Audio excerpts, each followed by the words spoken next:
Well, I wrote a book on fear because fear is everywhere. You can't open a newspaper, turn on a television without getting bad news. But Jesus spoke more about fear than he did any other topic. So I really believe that fear is an option and that faith is a better choice.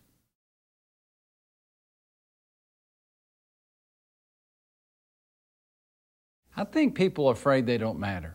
I think the fear of insignificance, of making no contribution, of living a life and coming and going and no one knowing. I think this fear of being too small is the biggest fear of all.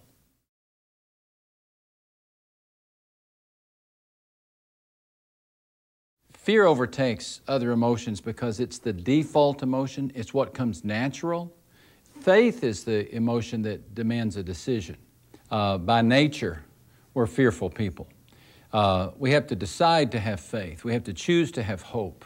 So fear overtakes other emotions because it's what comes most naturally to us.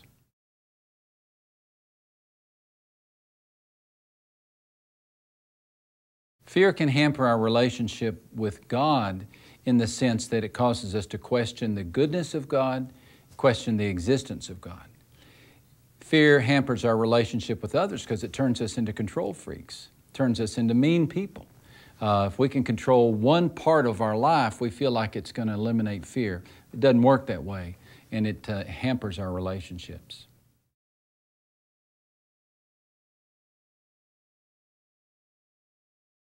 Fear of God can be the best thing. The fear of God is the beginning of wisdom, the Bible says.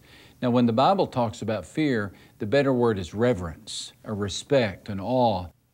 The fear of God can be the most healthy emotion because fear of God is actually a respect of God, an awe of God, a reverence, a sense of holiness, of God's holiness.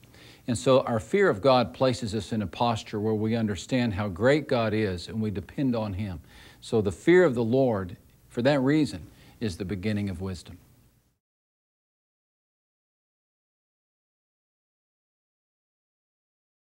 Fear can affect our parenting because we just are afraid our kids are going to get hurt. We're afraid of the influences, so we can overprotect them. And we can feel like we are in charge of them, forgetting that really they were God's children first. And so the ultimate answer to our fear of our children's struggles is prayer and trusting God to help them.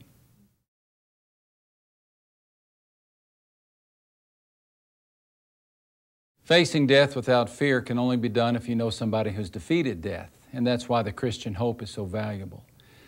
Without the resurrection of Christ, I don't know how you face death without fear because it is the big unknown. But with the resurrection of Christ, I think you have every reason to face the grave with confidence, courage, and even hope.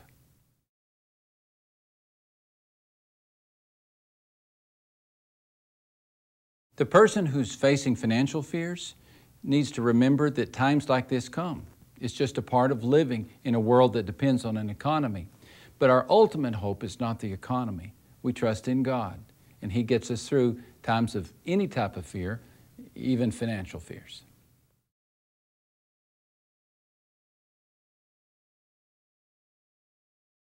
To the person who struggles to believe if God is real or not, that's a legitimate fear. I believe every person who sincerely seeks Christ has those moments of fear that there is no God. So what you do is you walk with Him. You take Him up at His invitation. You live in His Word. You pray. You talk.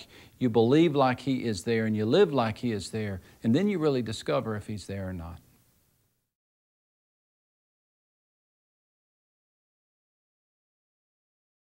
The relationship between trust and fear is pretty simple. Trust is fear that chooses to believe.